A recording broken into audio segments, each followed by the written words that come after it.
The ZX14R is one of those bikes whose reputation precedes it.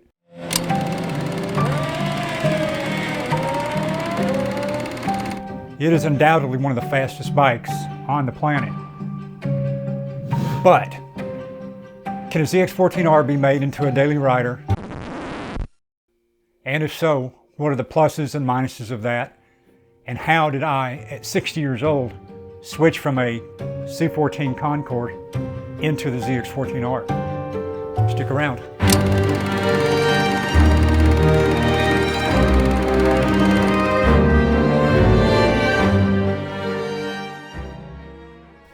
Few motorcycles are designed with as narrow a focus or purpose as the ZX14, which was conceived at the height of the all-out speed wars between motorcycle manufacturers in the early 2000s. The production of the ZX14 culminated with the 2012 version known as the ZX14R. It was originally categorized as a sport bike, and while it shares similar bodywork, it's not truly a sport bike. Later, this bike was given the name Hypersport, which probably more correctly addresses what this bike actually does. It has even been called a sport tourer, though I think purists might think that's a stretch. One fact is undeniable. Many of the ZX14's faithful have, for years, bestowed praise upon these Goliaths outside the realm of speed. Is it possible that a byproduct of a design meant for all-out velocity is a motorcycle capable of being much more? In design, there can be unintended consequences when you push an aspect of a design further than before. In the case of an airplane, if you wanted to go faster, well, of course, you would add more power. But adding more power is going to add more weight. And when you add more weight, now you need more strength and more lift. And that's pretty much negating some of the power that you just added. And so this is best described by a saying I was once told called, "There is no free lunch." Put simply, the more you put on your plate, the more it's going to cost you. And this goes on and on and on. However, not all consequences are unwelcome ones. In the case of Kawasaki's Big Ninja, all of the attention on obtaining great speed created downstream attributes that could be said make it a very attractive daily rider. By having such a high bar when it comes to performance, everything else comes easy for the ZX. The extra weight and rigidity necessary for a hyper-fast bike is what makes it feel so planted. This bike does normal speeds effortlessly without even trying. It doesn't need to be in the upper RPM range. You can be in a higher gear with lower RPMs. That means less vibrations and noise. Simply put, all of the design, technology, and engineering that went into this bike make it a solid, reliable, and comfortable street motorcycle. And what, if not these very traits, is the foundation of an everyday rider.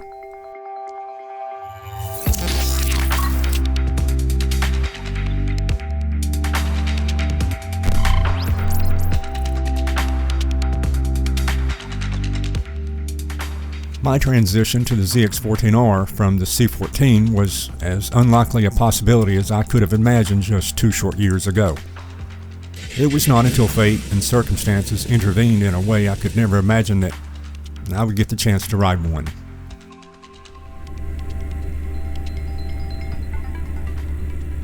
I often think about how did I end up on this bike? I mean, it just seems impossible because the reputation of this bike precedes it, of course.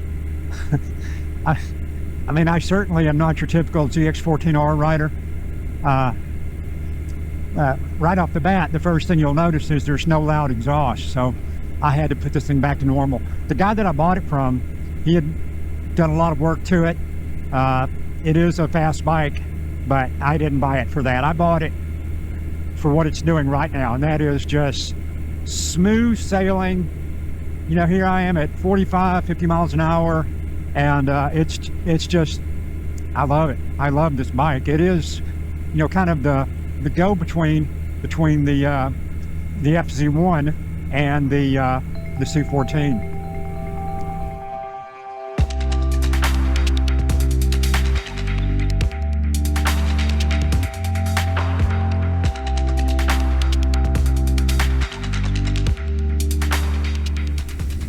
when I came out of cancer, being on a, what is that, 690-pound bike, it wasn't working for me. And when I was still in treatment for cancer, and I really had lost a lot of mass, and I was weak, but I was planning for my trip, and so I would go out in my garage every night, and I would, you know, move the bikes around, change the oil, do what I could. I couldn't do much, but I was preparing to eventually take a ride. And I was moving the Connie, and I got it off the center stand, or the kickstand really, and I was just rolling it back so I could move one of the other bikes up, and I just lost my balance. And it wasn't like it was on a hill. It wasn't. There was no wind. It was in my garage, and I lost control of the bike. I lost the balance of the bike, and it fell into a workbench. And that told me, I said, okay, you know, I can't be somewhere out in the middle of nowhere and have this happen, because there's no way I'm picking up a 680-pound bike in my current condition at that time. So I went on a search for a go-between, if you will. So I wanted something that was similar to the FC1 in size, but had a lot of the qualities that the C14 had. And yeah, this bike, it kind of nailed all that.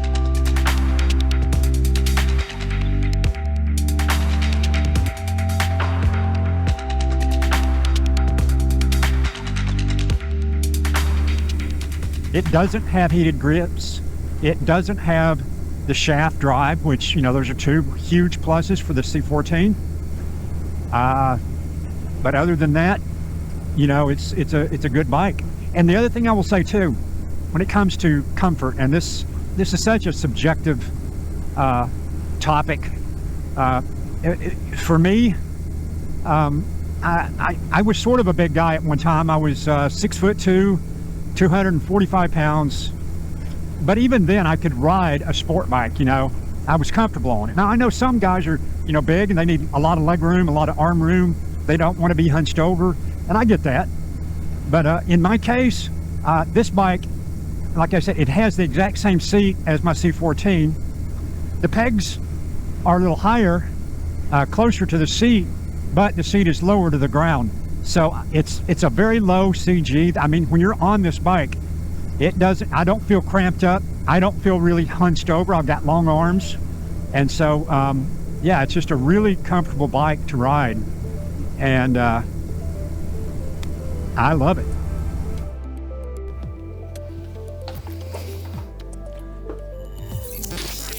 I currently have 3 bikes. And at some point in time, each of them was my daily rider. And all 3 of my bikes performed that duty perfectly. You know, the more I think about it, the more I realize that being a bike that you want to ride daily is at the same time both a starting point and an ending point. And I guess what I mean by that is having a bike that you want to ride daily is kind of like a first step before you take that bike on a longer ride. It's kind of a qualification.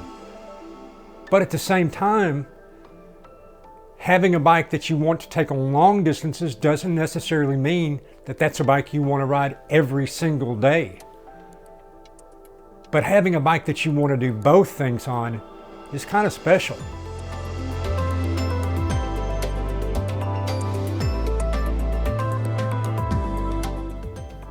Considering the fact that the ZX14R was designed to do one thing and one thing only, makes it even more remarkable that, at least to me, it's just as at home being an all-around great bike.